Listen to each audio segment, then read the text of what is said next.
बोलो श्री सतगुरु महाराज की, श्री प्राणनाथ प्यारे की।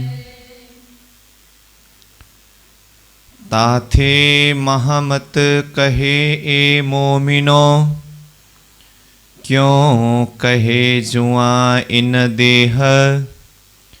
रूह अल्लाह खोले अंतर, लीजो लज्जत सब एह। लीजो लज्जत सब एह। अरस अजीम का मता जाहिर किया, यानी एक जबीर का अरस माहौल। गैब बातें बक्का अरस की, कहूँ सुनी न एते दिन। हम आए अरस अजीम से, करी जाहिर हक वतन। करी जाहिर हक वतन। गैब बातें बक्का अरस की।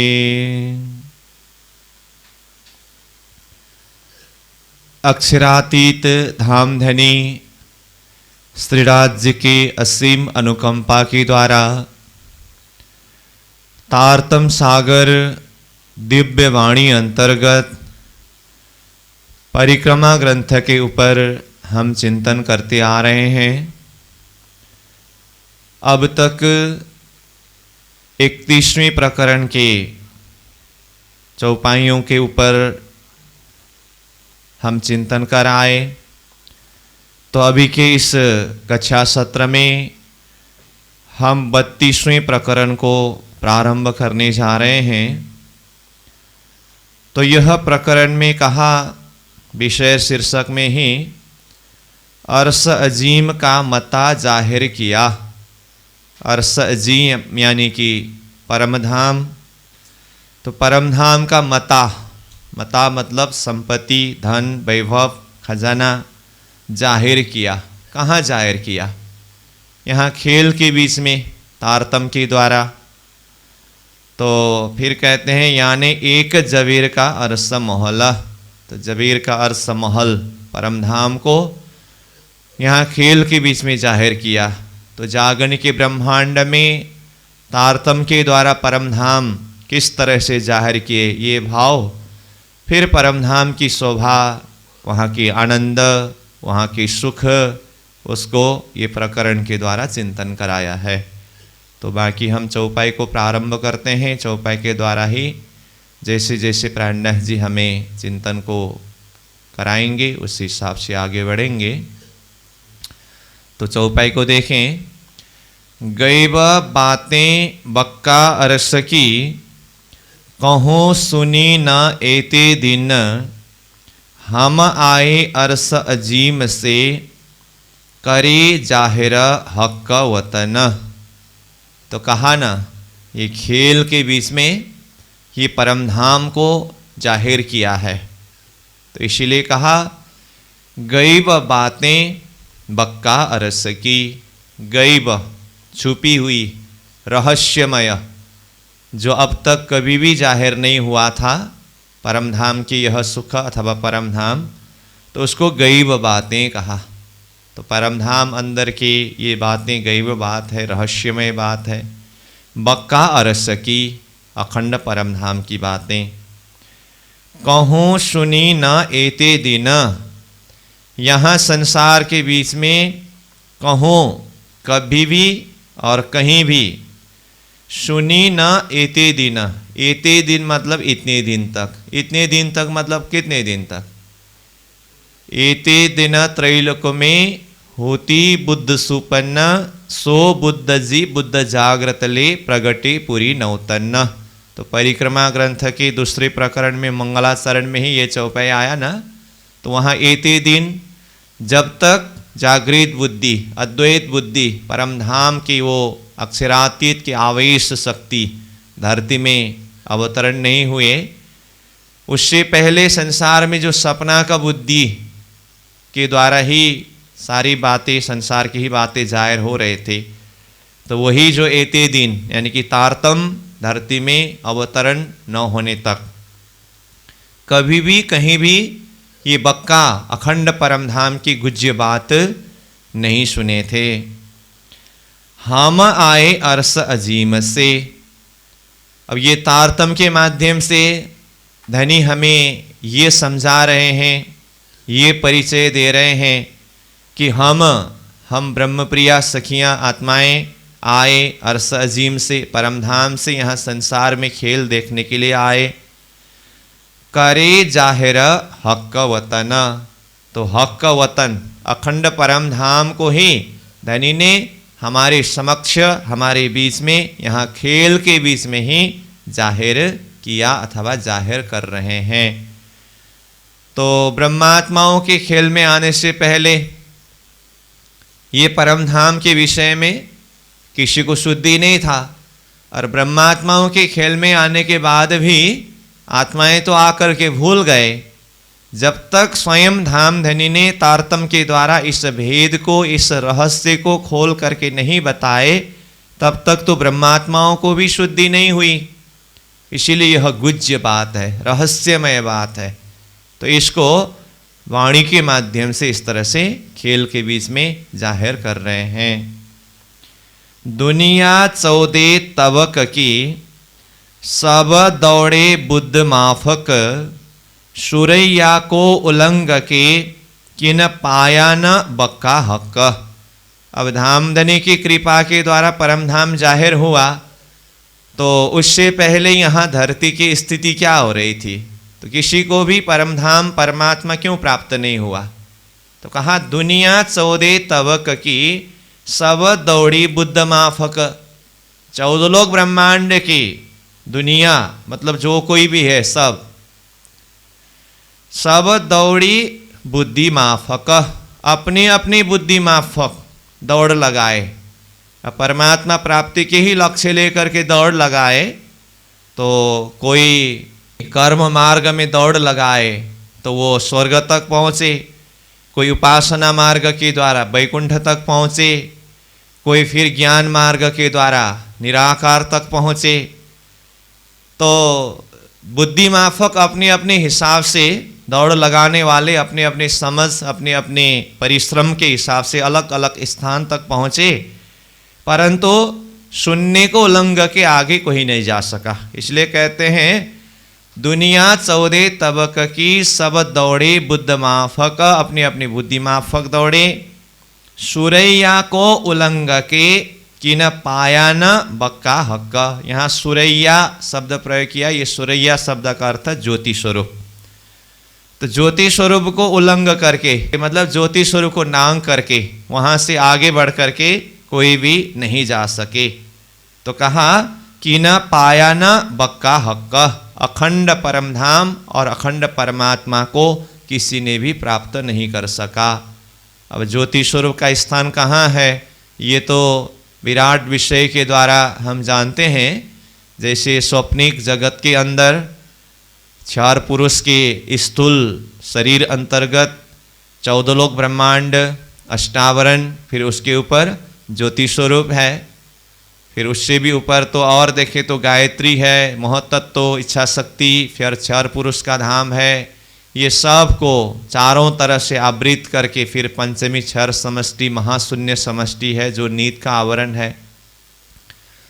तो ये शून्य निराकार से आगे कोई नहीं जा सका। तो यहाँ ज्योति स्वरूप सुरैया शब्द के द्वारा कहा, तो अपनी अपनी बुद्धि माफक दौड़ लगाए, परमात्मा प्राप्ति के लिए मेहनत किए, परंतु सुरैया से आगे जा करके किसी ने भी अखंड परमात्मा और परमधाम को प्राप्त नहीं कर सके।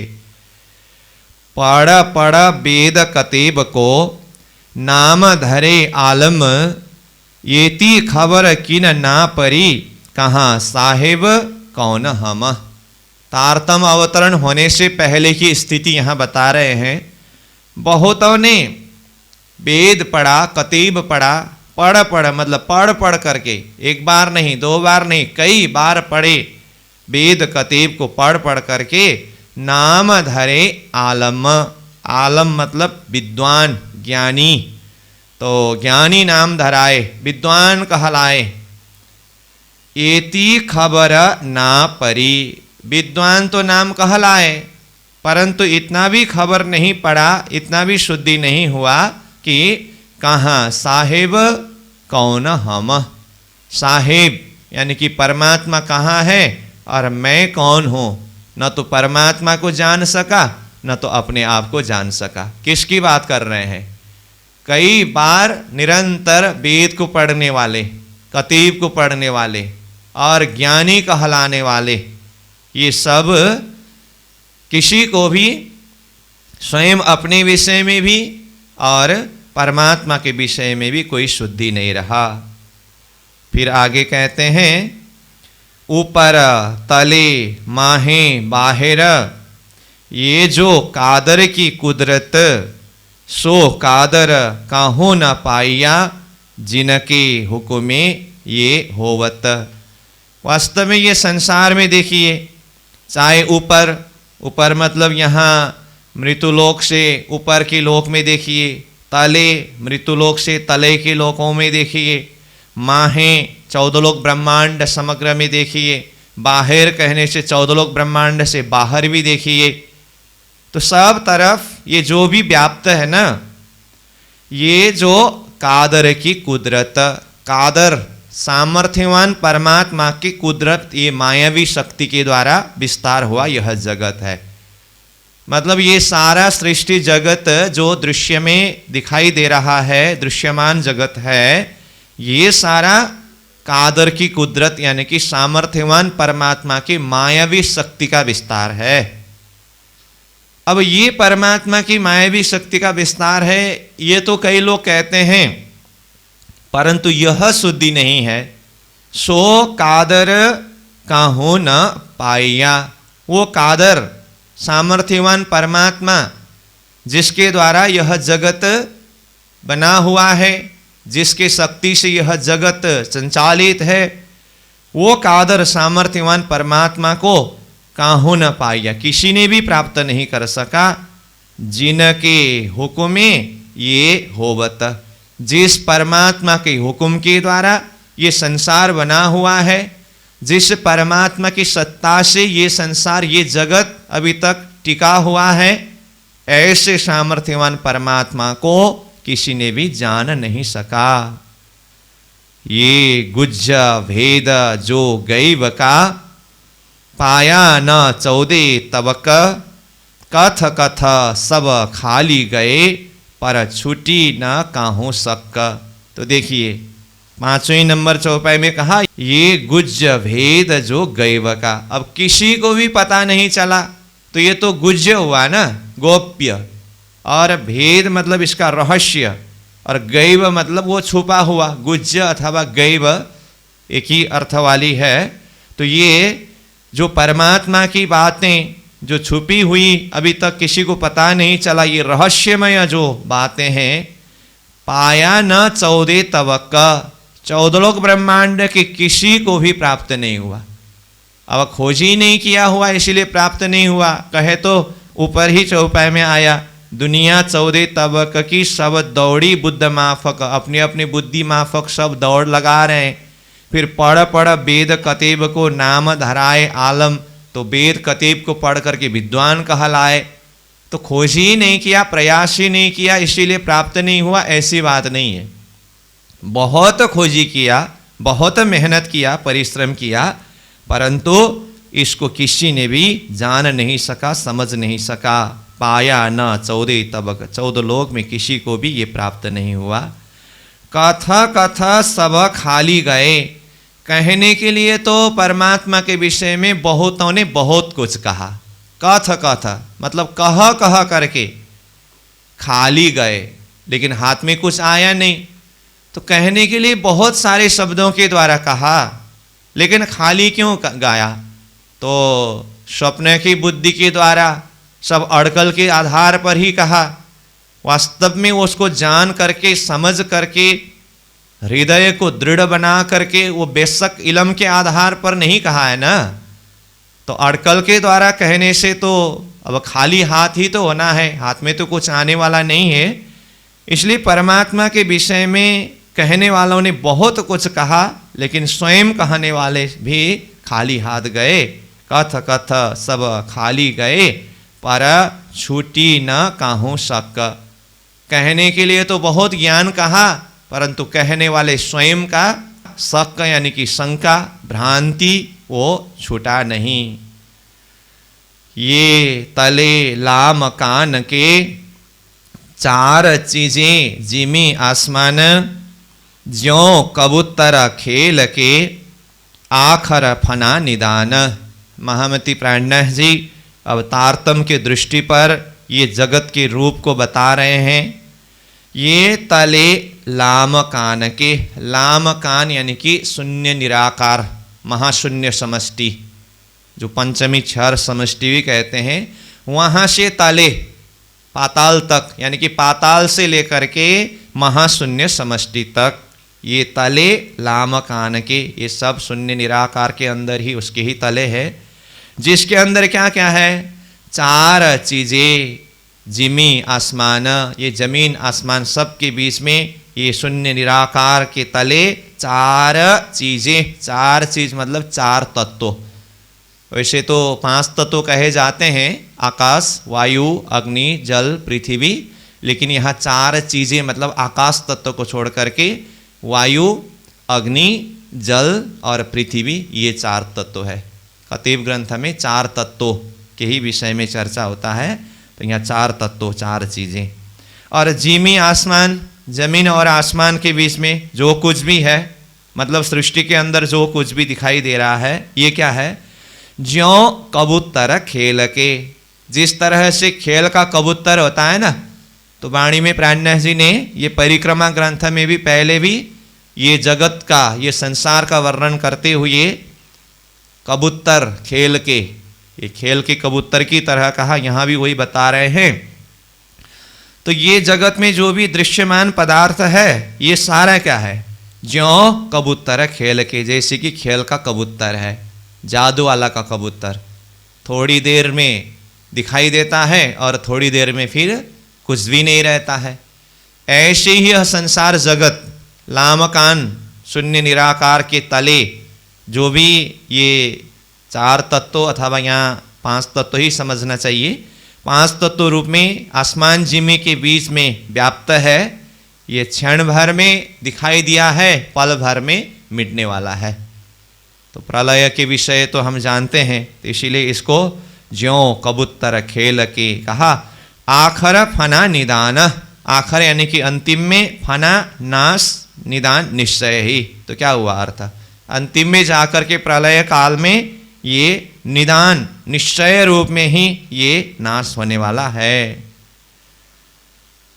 तो फिर आगे कहते हैं, मोहे मेहरा करी रुह अल्लाह ने, कुंजी अरस की ल्याए, अरस बक्का पट खोल के, इलम दिया समझाए। देखिए तो 6 नंबर चौपाई तक तारतम अवतरण होने से पहले धरती की स्थिति बताए। ऐसा चल रहा था, बहुतों ने अपने अपनी बुद्धि माफक खोजी किया, परंतु किसी को भी प्राप्त नहीं हुआ। और ये सारा जगत जो है, ये जैसे कि खेल का कबूतर है, वैसे ही ये जगत है। तो ये जगत के रंग रूप को बताने के बाद ये 5वें नंबर चौपाई में कहते हैं, ऐसे जगत के बीच में भी मेरे प्रियतम धाम धनी स्वरूप सद्गुरु स्वरूप में पधार करके मुझे कृपा करके तारतम रूपी कुंजी प्रदान किया और परम धाम का दरवाजा खोल करके ज्ञान के द्वारा सारे भेद समझाए। ऐसे खेल के बीच में देखिए धनी की कृपा। कहते हैं, मोहे मेहर करी रुह अल्लाह ने, ऐसे जगत के बीच में भी मोहे मतलब मुझे। कौन बोल रहे हैं? ये इंद्रावती आत्मा बोल रहे हैं। तो कहते हैं मोहे मेहर करी, मेहर किया किसने?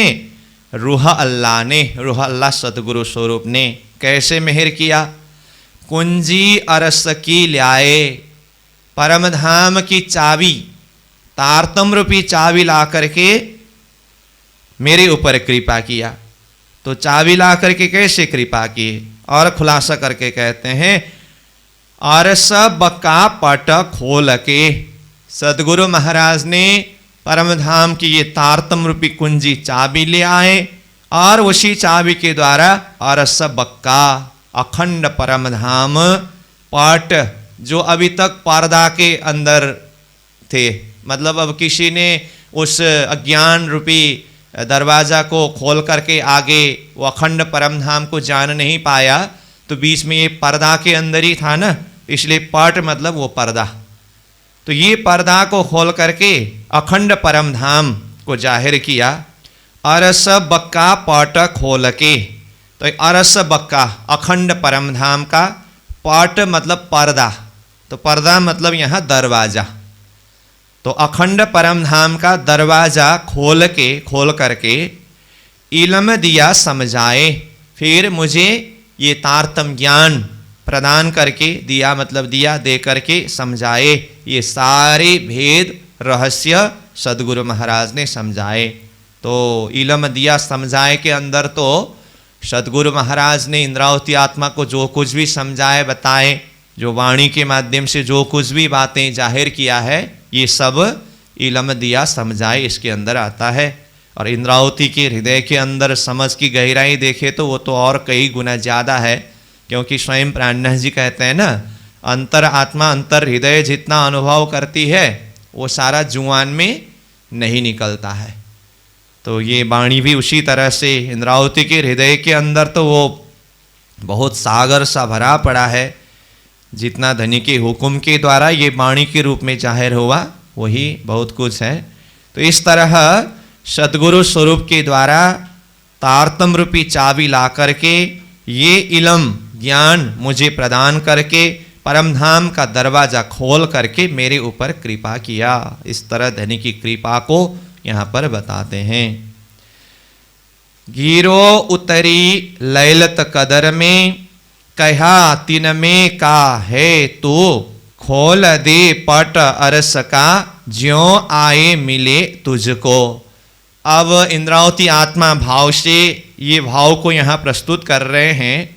सदगुरु महाराज ने तारतम रूपी चाबी ला करके वह ज्ञान दे करके परम धाम का दरवाज़ा खोल करके मुझे तो सुख प्रदान किए, मेरे ऊपर तो कृपा किए, साथ में धनी ने मुझे यह भी हुक्म किया, क्या कहा, गिरो उतरी लैलत कदर में। गिरो मतलब जमात, परम धाम की ब्रह्म सृष्टियों की जमात उतरी है कहाँ, लैलत कदर। लैलत कदर मतलब महिमावान रात्रि। लैलत कदर का शब्दार्थ महिमावान रात्रि है। महिमावान रात्रि मतलब ये खेल, ये जगत। मतलब क्या हुआ अर्थ, परम धाम के ब्रह्मात्माओं की जमात ये संसार खेल के बीच में, महिमावान रात्रि के बीच में उतरे हुए हैं। तो ये लैलतुल कद्र शब्द आता है, यहाँ लैलत कदर आया। तो ये संसार को यानी कि ये खेल को ही लैलत कदर कहा। लैलत यानी कि लैल अंधाकार है, रात्रि है, और कदर महिमावान। तो ये रात्रि और महिमा कैसे, ये अज्ञानमय होने से, भ्राममय होने से ये रात्रि है। जैसे मोह, अज्ञान, भरमना, कर्म, काल और शून्य, ये नाम सारे नींद के निराकार निर्गुण। ये जगत 9 प्रकार के गुण से वाणी के माध्यम से बताया है। तो ये अज्ञान रूप है, नींद रूप है, भ्राम रूप है, इसीलिए ये रात्रि है। परंतु ये खेल को देख करके ही ब्रह्मात्माओं को परम धाम के राज्य की पातशाही और वाहिदत की इश्क को समझना है। तो ऐसे परम धाम की प्रेम को समझाने वाले, तो ये खेल का तो महत्व है ना, इसीलिए इसकी महिमा हुआ। तो इस अर्थ में ऐसे महिमा युक्त खेल के बीच में परम धाम के ब्रह्मात्माएं उतरी है। कहा तिन में का है हम। और सदगुरु महाराज ने सिर्फ इतना ही नहीं कहा कि परम धाम की ब्रह्मात्माएं ये खेल के बीच में उतरे हैं, ये तो कहा, उससे भी आगे क्या कहा, उस परम धाम से उतरे हुए जमात के बीच में से हो तुम। इंद्रावती को ऐसा कहा। क्या कहा, कहा तीन में का है तू। उस जमात में से हो तुम। तू मतलब यहाँ कौन किसको बोल रहे हैं? सदगुरु महाराज इंद्रावती आत्मा को जिस शब्द के द्वारा अपने समय में कहा, उसको इंद्रावती आत्मा यहाँ ये भाव बता रहे हैं कि सदगुरु महाराज ने मुझे ऐसा कहा था कि महाराज अथवा इंद्रावती, तुम उस जमात में से हो जो परम धाम से ये संसार लैल कद्र में उतरे हुए जमात में से हो। इस तरह से मुझे धनी ने कहा। गिरो उतरी लैल कद्र में, कहा तीन में का है तू। अब आगे ये समझा करके फिर धनी ने मुझे किस तरह से हुक्म किया, खोल दे पट अरस का। हे इंद्रावती, अब मैं तुम्हें ये आज्ञा करता हूँ, ये हुक्म करता हूँ कि परम धाम के ब्रह्मात्माओं के लिए ये परम धाम का दरवाजा खोल दो। तो ये किसने किसको हुक्म किया? सदगुरु महाराज ने इंद्रावती आत्मा को हुक्म किया।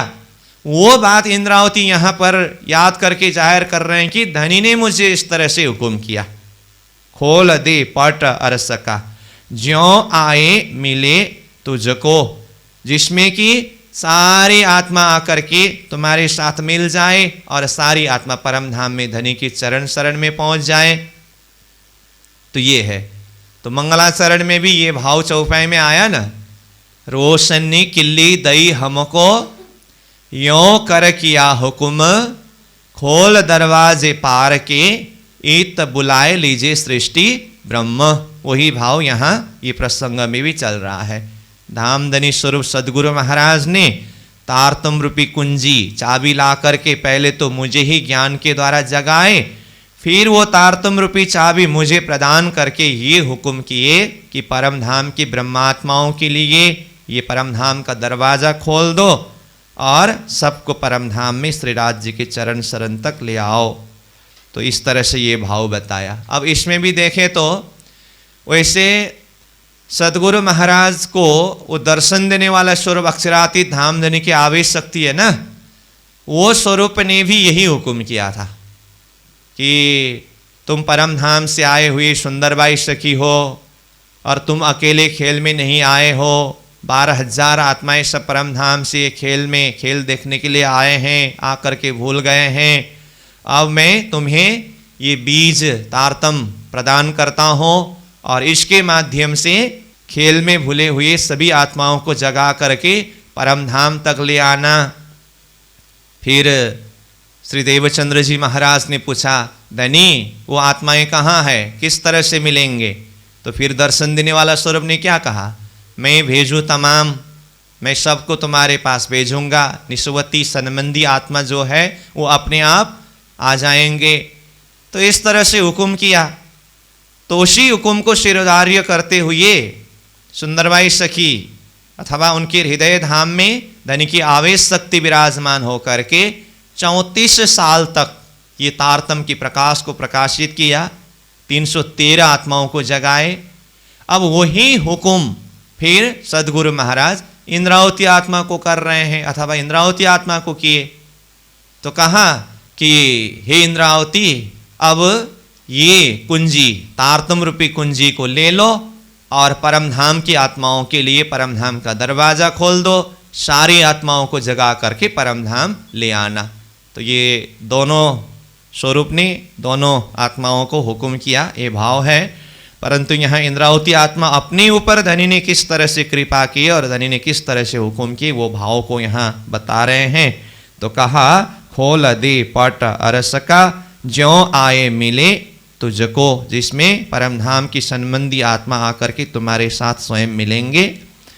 जो अरवाएं अरस की सो आए मिलेंगे तुझ, तुझ अंदर मैं आइया, ये कहे फुरमाया मुझ। अब देखिए ये 9 नंबर चौपाई भी देखिए, दोनों प्रसंग में ये चौपाई पूरी तरह से भाव उतरता है।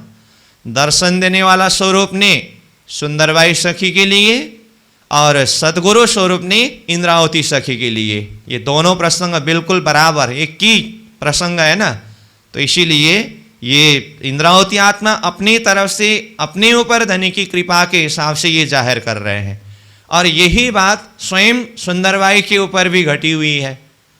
तो दोनों जगह में साथ में लेकर के चिंतन करना होगा। अब यहाँ कहते समय तो एक ही हिसाब से शब्द बताया जा सकता है, फिर भी दोनों में मैं भाव संकेत कर रहा हूँ।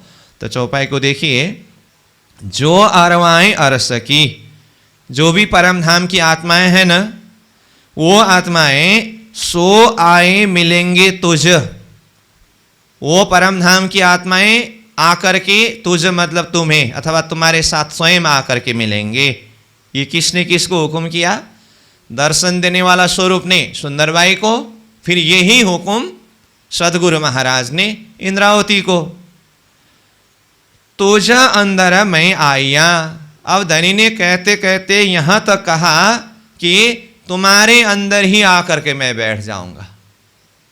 दर्शन देने वाला स्वरूप ने यही कहा ना सुंदरबाई सखी को, कुछ पूछना है तो पूछ लो, अभी तक मैंने 3 बार दर्शन दिया, अब इस तरह से प्रत्यक्ष नज़र के सामने में नहीं आऊँगा। नज़र के सामने मतलब वो दिव्य दृष्टि से ही दर्शन किए थे, उस तरह से भी अब दर्शन नहीं होगा। तो पूछा, धनी आप कहाँ जाएंगे? तो क्या कहा? तुम्हारे अंदर आकार में आए के बैठे हम। तो ही भाव यहाँ बता रहे हैं, तुझ अंदर में आइया। तो यही भाव फिर इंद्रावती सखी में भी देखिए। सदगुरु महाराज वो धाम गए तो कहाँ गए? प्रविश्य प्राप्तम प्रिय। प्रिय कौन है? सदगुरु के सबसे प्रिय कौन है? इंद्रावती। और उनके हृदय के धाम में विराजमान हो गए तो इंद्रावती के हृदय में ही अक्षरातीत धनी के आवेश शक्ति विराजमान होने से वो स्वरूप प्राणनाथम प्राणनाथ जी है। तो ये सब तो बीतक के प्रसंग से, वाणी के अन्य प्रसंग से जानते ही है। तो कहा, तुझ अंदर मैं आइया, ये कहे फुरमाया मुझ। इंद्रावती आत्मा अपने अनुभव से बोल रहे हैं, सदगुरु महाराज ने ये इस तरह से कह करके फुरमाया, बताया। फुरमाया मतलब बताया, कहा अथवा समझाया, मुझ मतलब मुझे। अब यही शब्द सुंदरबाई भी प्रयोग कर सकती है।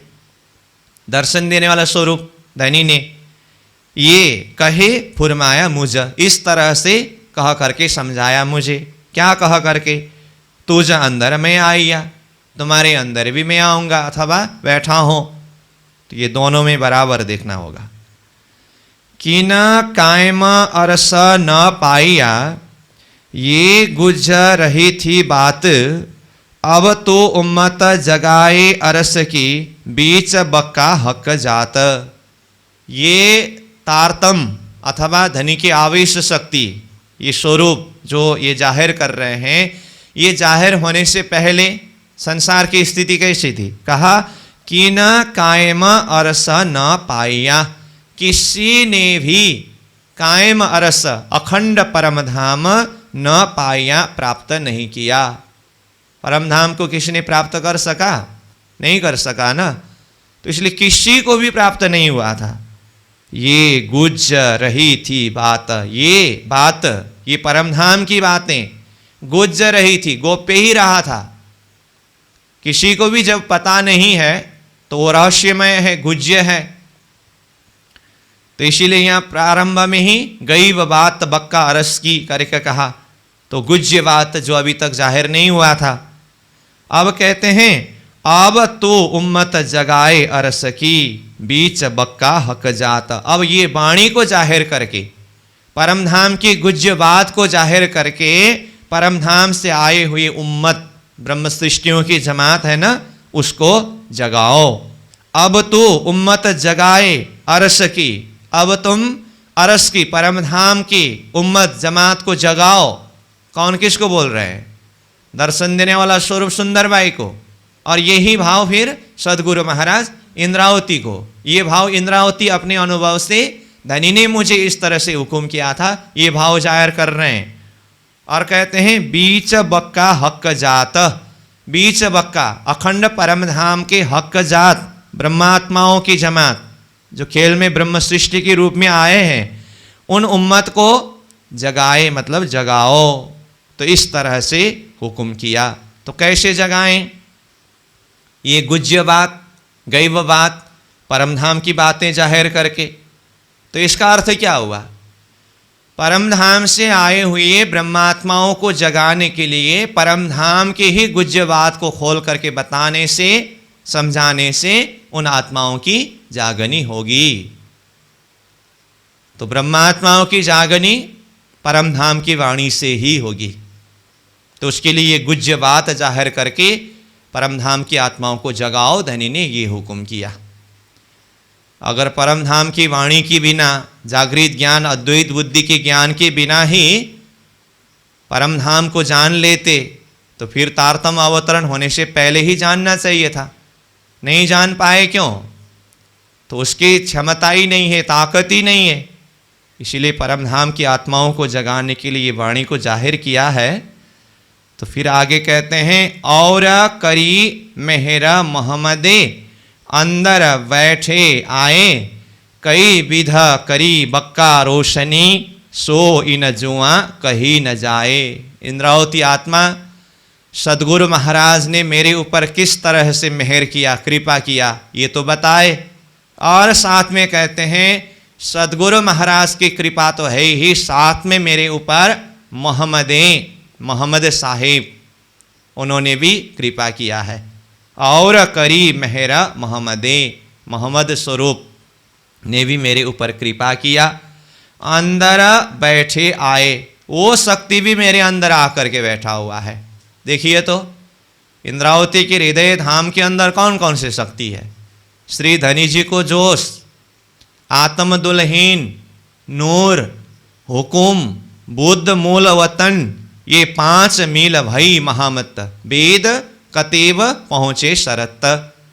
तो यहाँ कहा मेरे ऊपर मोहम्मद ने भी कृपा किया, और कृपा ही नहीं किया बाहर से, अंदर बैठे आए, मेरे ही अंदर आकर के बैठ गए।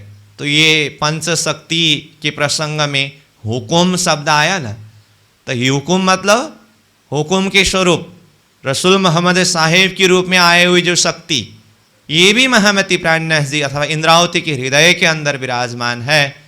तो जिसके द्वारा कुरान की सारी रहस्य को खुलासा करके समझाए। तो यहाँ सदगुरु की कृपा और साथ में रसूल मोहम्मद साहिब की कृपा को बता रहे हैं। तो पहले ही आया ना, अब चितवनी से कहता हूँ करके कहते समय ही हादियों की निशानी के द्वारा मैं इस बात को जाहिर करने जा रहा हूँ। तो हादियों कौन कौन है? 2 हादिये किए मोहे चेतन। तो 2 हादी रसूल मोहम्मद साहिब और रूह अल्लाह सदगुरु महाराज, ये दोनों स्वरूप ने मेरे ऊपर कृपा किया। तो यहाँ कहा और करी मेहर मोहम्मदे अंदर बैठे आए। तो उन्होंने कैसी कृपा की है? ब्रह्मात्माओं के खेल में आने से पहले ही धामधनी स्वयं रसूल स्वरूप में आकर के परमधाम की सारी निशानी कुरान ग्रंथ के माध्यम से, फुरमान के माध्यम से संकेत करके रखा, और बाद में उसी के द्वारा खुलासा करके आत्माओं को जगाने में सहज हुआ।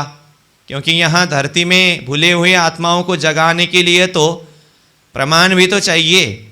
तो प्राणनाथ जी स्वयं वाणी में कहते हैं, बिना पुराण प्रकाश न हो वही शास्त्र बिना कौन माने। अब परम धाम की बातें तो है, परंतु अब उसको कुछ साक्षी प्रमाण तो देना चाहिए, साक्षी तो चाहिए। तो उसके लिए धनी ने एक तरफ तो शास्त्र के अंदर निशानी रख करके कृपा किए, दूसरी तरफ स्वयं आकर के फुरमान ग्रंथ के द्वारा परमधाम की निशानी रखे। निशानी नहीं रखे, वो स्वयं मेरे अंदर आकर के ये सारी भेद को खोल करके मेरे ऊपर कृपा कर रहे हैं। और करी मेहर मोहम्मदे अंदर बैठे आए, कई विधा करी बक्का रोशनी। तो कई प्रकार से अखंड परमधाम को रोशनाई किया। तो रसूल के शब्द के द्वारा साक्षी रूपी रोशनी, और रूहल्ला यानी कि सदगुरु के शब्द के द्वारा उसको तारतम के द्वारा खुलासा करके उसको रोशनाई किया, प्रकाशित किया। सो इन जुआ कहीं न जाए, इसको मैं इस जुआन से शब्द में कह नहीं सकता हूँ। किसको? दोनों स्वरूपों ने मेरे ऊपर जो कृपा की है ना, और दोनों स्वरूप ने अखंड परमधाम को जाहिर करने के लिए जो कुछ भी किया, उसको मैं इस जुआ के द्वारा कह नहीं सकता हूँ। 14 तवक कर कायम, भीस्त द्वार दीजिए खोल, मैं साहिब के हुक्म से अव्वल किया है कौल। अब देखिए 12 नंबर चौपाई में कहते हैं 14 तवक कर कायम, 14 लोग ब्रह्मांड को ही कायम कर दिया। देखिए जिस ब्रह्मांड में किसी को भी परमात्मा के विषय में शुद्धि नहीं था, ऐसे ब्रह्मांड के बीच में धनी के हुक्म के द्वारा 14 लोग ब्रह्मांड को ही कायम किया। कहाँ? भीस्त द्वार दीजिए खोल, भीस्त का दरवाजा खोल दिया। अब विराट के प्रसंग के द्वारा भीस्त का प्रसंग तो जानते हैं, जो भीस्त का वर्णन प्राणनाथ जी ने वाणी में खुलासा ग्रंथ में किया है। 8 भीस्त, तो 4 भीस्त अव्वल का रसूल मोहम्मद साहिब ने जाहिर किया और 4 भीस्त महामती प्राणनाथ जी ने जाहिर किया। तो दोनों स्वरूप ने 8 भीस्त को जाहिर किया, तो जिसमें जीव के लिए अखंड मुक्ति का स्थान दिया है। भीस्त मतलब घर, तो जीव को अखंड मुक्ति का स्थान जो है वो बेहद भूमि में। भीस्त का दरवाजा खोल दिए, भीस्त द्वार दीजिए खोल, मैं साहिब के हुक्म से। अब कहते हैं मैं, मेरे द्वारा ही अथवा साहिब के हुक्म ने अव्वल किया है कौल। अव्वल शुरू में ही, शुरू मतलब कब? अव्वल कहने से 1000 साल पहले ही रसूल मोहम्मद साहिब के रूप में आकर के कौल यानी कि वचन, वचन यानी कि भविष्यवाणी इस तरह से किया था। तो क्या भविष्यवाणी किया था? भीस्त के विषय में। बाकी बहुत सारी भविष्यवाणी है, लेकिन यहाँ भीस्त का प्रसंग चल रहा है, तो अव्वल किया है कौल। अव्वल यानी कि पहले ही 1000 साल पहले आकर के यह कौल, यह भविष्यवाणी किया। उन्होंने अपने समय में 4 भीस्त को जाहिर किया और फिर यह भविष्यवाणी, यह कौल किया कि आखिर के समय यानी कि क़यामत के समय में और 4 भीस्त होगा। तो भीस्त के प्रसंग में जानते हैं ना, प्राणनाथ जी ने वाणी में ही बताया, भीस्त हाल 4 कुरान में कहा 8 होशी आखर, ये भी सुनो बेवरा, देखो मोमिनो सहूर कर। इस तरह से कहा। तो मतलब क्या है? भीस्त हाल 4 कुरान में, कुरान के अंदर रसूल मोहम्मद साहिब ने 4 भीस्त को जाहिर करके कहा। फिर कहा 8 होशी आखर, आखिर के समय में, कयामत के समय में और 4 भीस्त जाहिर होगा। तो कुल भीस्त कितने होंगे? 8 भीस्त जाहिर होगा। कहा 8 होशी आखर। प्राणनाथ जी कहते हैं ये भी सुनो बेवरा, ये पहले के 4 भीस्त और बाद में जाहिर होने वाला 4 भीस्त, ये सारे भीस्तों को मैं बताने जा रहा हूँ। इसकी बेवरा, इसकी जो हिसाब वर्णन को सुनिए और देखो मोमिनो सहूर कर, इसको सहूर करके विवेक के द्वारा देखो, विचार करो। तो इस तरह से ये भीस्त के प्रसंग में तो और भी कई चौपाइयाँ हैं, एक एक चौपाई के द्वारा एक एक भीस्त के प्रसंगों को खुलासा किया है। लेकिन मैं यहाँ ये चौपाई को इसीलिए इतना ही जोड़ रहा हूँ, यहाँ अव्वल किया है कौल करके कहा ना, तो 1000 साल पहले ही ये कौल किया, 4 भीस्त को जाहिर करके कहा 8 होशी आखर। ये तो इसके लिए कहा मैं साहिब के हुक्म में, मैं साहिब के हुक्म के द्वारा ये बात को जाहिर कर रहा हूँ। रसूल मोहम्मद साहिब ने 1000 साल पहले तो वो कौल किया, लेकिन यहाँ मैं साहिब के हुक्म से, कौन बोल रहे हैं? ये इंद्रावती स्वयं बोल रहे हैं कि साहिब के हुक्म के द्वारा मैं इस बात को जाहिर करके कह रहा हूँ। फिर आगे देखिए, सो ढूंढो प्यारी उम्मत, मेरे हक जात निश्वत, जो रूहें भूली वतन, ताए देऊं हक बक्का न्यामत। अब तक तो हादियों ने किस तरह से कृपा किया ये प्रसंग बताया। अब ये 13 नंबर चौपाई में इंद्रावती की अपनी प्रतिज्ञा है। मुझे दोनों हादियों ने इस तरह से कृपा किया, अखंड परम धाम को जाहिर करके समझाया और फिर सारी आत्माओं को परम धाम ले जाने के लिए अथवा परम धाम का दरवाज़ा खोलने की जिम्मा अथवा वो खोलने की कुंजी मेरे हाथ में दिया है। इसीलिए अब इंद्रावती आत्मा प्रतिज्ञा सूत्र यहाँ पर बताते हैं, कहते हैं सो ढूंढो प्यारी उम्मत। धामधनी स्वरूप सतगुरु की आज्ञा हुकुम को शिरोधार्य करते हुए अब मैं सो उम्मत, वह उम्मत जो प्यारी धामधनी की प्यारी है, ढूंढो, उन आत्माओं को ढूंढता हूँ, खोजता हूँ और खेल से जगाता हूँ। वो उम्मत कौन है?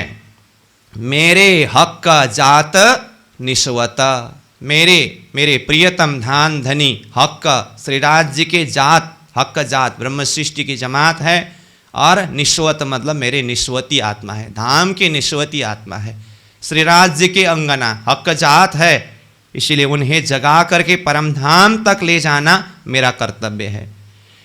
जो रूहें भूली वतन, जो भी आत्माएं खेल में आकर के वतन परम धाम को भूल बैठे हैं ना, ताए देवो हक बक्का न्यामत, ताए उन भूली हुई आत्माओं को अखंड परम धाम का न्यामत खजाना संपत्ति ये तारतम के माध्यम से, ये वाणी के माध्यम से मैं प्रदान करता हूँ। तो देखिए, तो यहाँ आकर के सिद्ध हुआ ना, तो ये प्रकरण के शुरू में ही क्या कहा था? अर्श अजीम की मता जाहिर किया करके कहा था ना। तो अर्श अजीम की मता, परमधाम की खजाना किसके बीच में जाहिर किया? परमधाम की ब्रह्म सृष्टियों के बीच में। कहाँ? यहाँ खेल के बीच में जाहिर किया। तो इंद्रावती आत्मा ये भाव को यहाँ बता रहे हैं कि धनी ने जिस तरह से मुझे हुक्म किया, मेरे धनी की निस्वती आत्मा, परमधाम की संबंधी आत्मा जो खेल में आकर के भूले हुए हैं, उनको मैं ये परमधाम का खजाना, न्यामत, वैभव, संपत्ति दे करके उनको जागृत कराता हूँ। 14 नंबर को देखिए फिर। निमुना इन जिमी का हक को दिया न जाए, पर कछुक तो कहे बिना गैब की क्यों समझाए।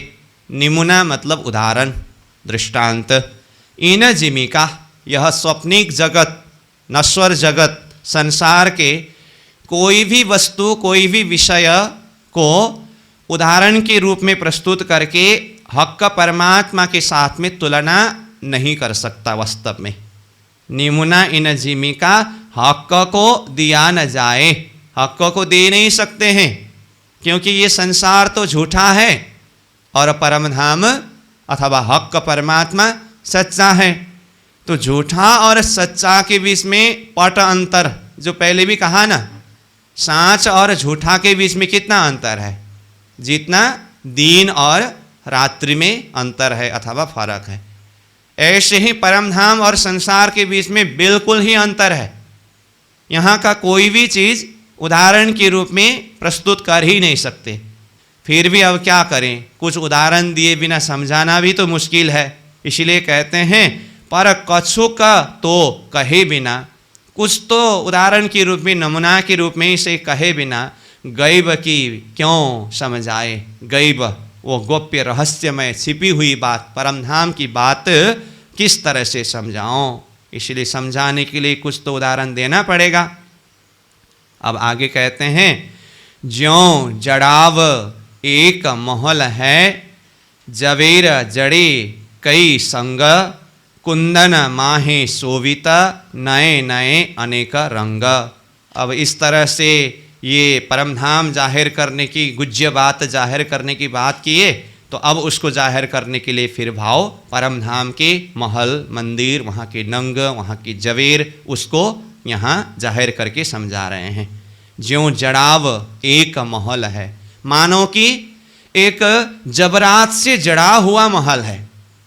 ज्यों जैसे कि, मतलब उदाहरण के रूप में यहाँ बताना पड़ रहा है ना, तो इसीलिए ऐसे बता रहे हैं। ज्यों जैसे कि, मानो कि जड़ाव एक महल है। क्या जड़ा हुआ? जवेर जड़े कई संग, कई प्रकार के जबरात जड़ा हुआ एक महल है, ऐसा मानिए। कहाँ की बात है ये? परमधाम का रंग महल मानिए, और भी जितने भी महल है, मंदिर है, उसको यहाँ खेल के बीच में समझाने के लिए इस शब्द के द्वारा बता रहे हैं। ज्यों जड़ाव एक महल है, जवेर जड़े कई संग, उसमें कई प्रकार के जबरात वगैरह नंग धातु जड़ा हुआ है। कुंदन माहे शोभित, और उसमें कुंदन, कुंदन मतलब स्वर्ण, कुंदन उसमें शोभायमान है नए नए अनेक रंग, और उसमें नया नया प्रकार के अनेकों रंग प्रकाशित हो रहा है। ये सब एक जवीर का अरस है, तामे कई तरंग उठत, जुदे जुदे रंगों झरोखे अनेक भांत झलकत। अब यहाँ पर जवीर शब्द प्रयोग करना पड़ रहा है। प्राणनाथ जी ने यहाँ ऊपर निमुना यहाँ का हक तक नहीं पहुँचता है, फिर भी कुछ कहे बिना समझाना मुश्किल है। ये कहा तो यहाँ क्या कहना चाहते हैं? तो यहाँ धरती में स्वप्निक जगत के अंदर भी देखे तो ये नंग धातु जवेर कहने से स्वप्निक जगत की बुद्धि में भी हाँ ये तो सबसे महत्वपूर्ण है, ये मान्यता है ना, ये समझ है ना। तो इसी समझ के द्वारा प्राणनाथ जी परमधाम की वो शोभा को बता रहे हैं कि मानो कि वो परमधाम का एक महल में कई जवीर, कई नंग, कई धातु जड़े हुए हो। ऐसा कहने से साधारण सी दिमाग भी क्या कहे, अच्छा नंग धातु जबरातों से जड़े हुए महल हैं। अरे ऐसा समझ लीजिए, अभी हमें तो धनी की कृपा के द्वारा ये अब चर्चनी के द्वारा पढ़ने से, वाणी के और भी प्रसंग से चिंतन करने से, परिक्रमा वाणी ये पढ़ने से, हाँ परमधाम की जबरात, नंग, धातु ये सब कई बार सुनने से दिल दिमाग में बैठ गया, इसीलिए सहज से ही परमधाम की शोभा रूप से ऐसा समझते हैं। बिल्कुल इस विषय में किसी को कुछ पता नहीं है। जिसको अब यहाँ की जबरात, धातु, नंग की ही महत्व जो जानते हैं, अब उसको परमधाम की शोभा वर्णन करने के लिए एक ही बार करे तो कैसे उसके प्रति हृदय को आकर्षण करे, कैसे भाव को प्रकट कराएं? तो उसके लिए जिसकी बुद्धि यहाँ जबरातों को, नंग धातुओं को मान्यता देते हैं, महत्व समझते हैं, तो फिर प्राणनाथ जी ने विचार किया कि आखिर परमधाम में भी तो जबरातों की क्या कमी है, नंग धातुओं की क्या कमी है। वहाँ तो महल मंदिर सारा जबरातों से जड़े हुए हैं, कुंदनों में जड़े हुए हैं, नंग धातु से सजे हुए हैं। तो इस भाव के द्वारा वो अरस परमधाम महल मानो कि वो जबरातों के जड़े हुए हैं, इस तरह से कहा। तो स्वप्निक देह वाले, बुद्धि वाले और परमधाम की ही अंकुरी आत्मा भी जो आकर के इसी को ही सब कुछ मानने लगे हैं, तो उसको अच्छा जबरातों के महल होते हैं, नंग धातु ऐसे कुंदन का महल होता है, कहने से थोड़ा चित्तवृत्ति तो उसके प्रति आकर्षण होगा ना। तो ये भाव को यहाँ पर बता रहे हैं। नहीं तो फिर निमुना दिया नहीं जाता है, फिर दिए बिना कैसे समझाए। फिर नीचे तो सीधा परमधाम की जबरातों की महल का वर्णन शुरू हुआ, वो संबंध कहाँ फिसल गया, ऐसा न हो। यहाँ बात बिल्कुल तारतम्य जाहिर होने की एक बेस धरातल से बात हो रही है, तो इसीलिए उस हिसाब से समझना होगा। तो फिर से देखिए, कुंदन माहे शोभित नए नए अनेक रंग, अनेकों रंग वो महल में शोभायमान है। ये सब एक जबीर का अरस है, सब एक ही जबीर का अरस, जबरातों से बना हुआ अरस रंग महल है। तामे कई तरंग उठत, अब उसमें फिर एक रंग तो है लेकिन उसके अंदर अनेकों रंग है, अनेकों तरंग उठते हैं। फिर आगे कहते हैं जुदे जुदे रंगों झरोखे, सब तरफ देखे तो अलग अलग रंगों के झरोखे हैं। अनेक भांत झलकत, अनेकों प्रकार से वो झरोखे और उसमें जड़े हुए अनेकों प्रकार का रंग झझलाकार रूपे न प्रकाशित हो रहा है। अनेक रंग थंबन में, अनेक सीढ़ियाँ पड़साल, कई रंग भोम चबूतरे, कई रंग द्वार दीवाला। परमधाम के ही चिंतन को बता रहे हैं, परमधाम की ही शोभा को चिंतन करा रहे हैं। कहा अनेक रंग थंबन में, कहाँ का थंब देखेंगे? समग्र रूप में रंगमहल की सब तरफ की थंब को देखिए। अब मूल एक निशानी पकड़ने के लिए रंगमहल बोल रहा हूँ मैं, बाकी तो 25 पक्ष परमधाम में जहाँ कहीं भी शोभा है वो सब तरफ समग्र रूप में यहाँ पर बता रहे हैं। अनेक रंग थंबन में, अनेक सीढ़ियाँ पड़साल, फिर सीढ़ियाँ भी अनेकों हैं और पड़साल कई जगह में अलग अलग प्रकार के पड़साल, कई अनेकों पड़साल है। कई रंग भोम चबूतरे, कई रंगों के अलग अलग भोम है, और उसके अंदर भी देखे तो कई चबूतरे हैं। कई रंग द्वार दीवाला, कई रंगों के द्वार है, दरवाजे हैं। और कहाँ कहाँ दिखाई देता है आपको? द्वार कहने से, दरवाज़ा कहने से, दीवाल कहने से, चबूतरा, भोम। अभी तक बार बार परम धाम को घूम के आए हैं तो सारी शोभा एक एक शब्द के द्वारा चिंतन करते जाना होगा। मूल रूप में देखेंगे तो रंग महल में ही देखिए, इन विधा समझो अरस को, एक जवेर कई रंग, द्वार दीवालें पड़सालें और थंब उठता तरंग। इन विध समझो अरस को, परमधाम रंग महल को इस तरह से समझिए, चिंतन करिए। एक जवेर कई रंग, एक ही जवेर का बना है लेकिन उसमें कई रंग है, ऐसा लगता है। अब उसमें क्या क्या है?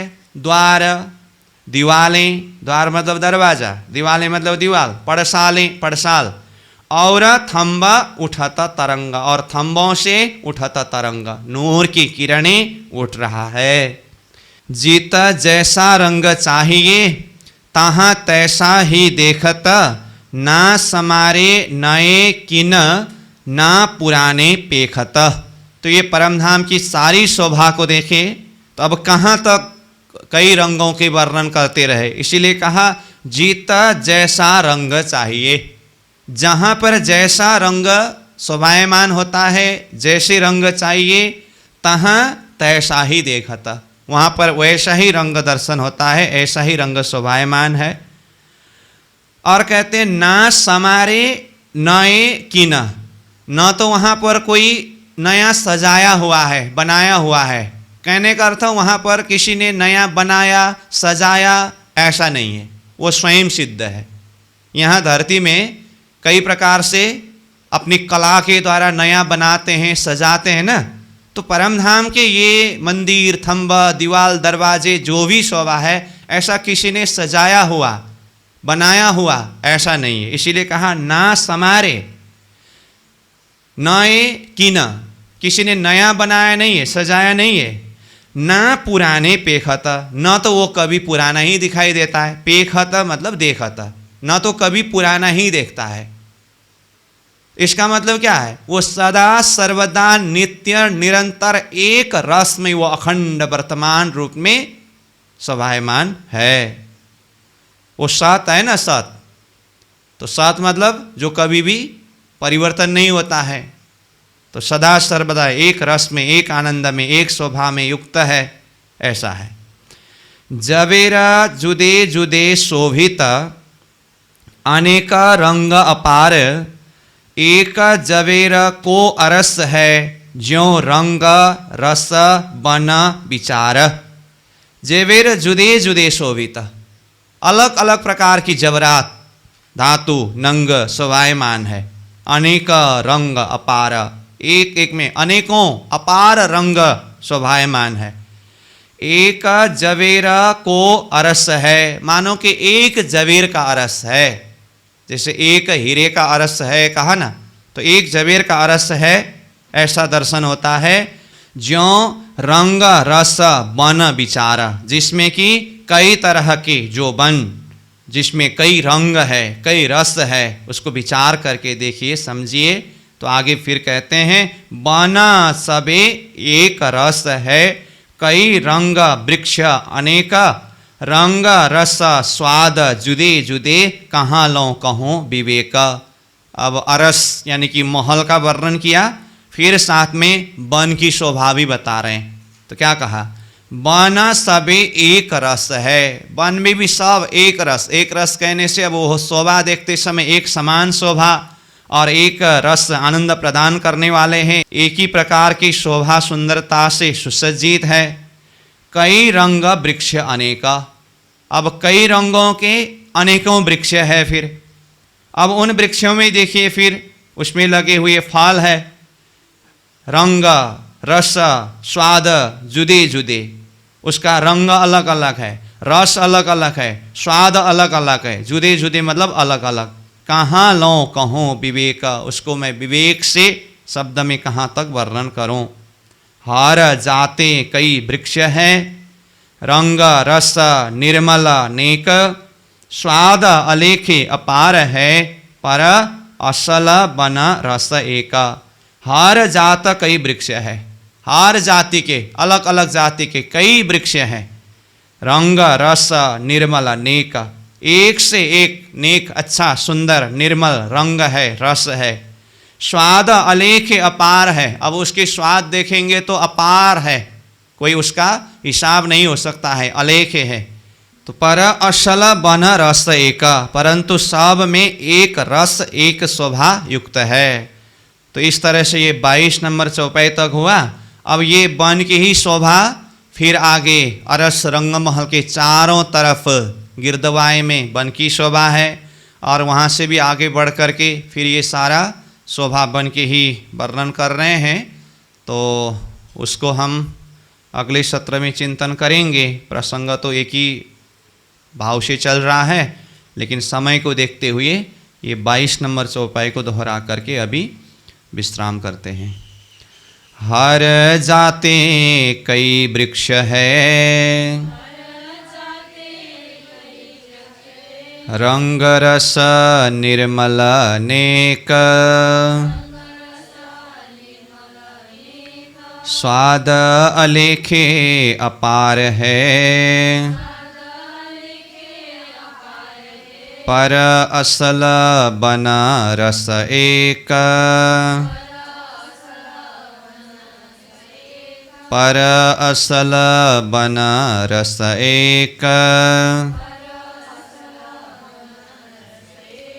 बोलो श्री प्राणनाथ प्यारे की प्रणाम।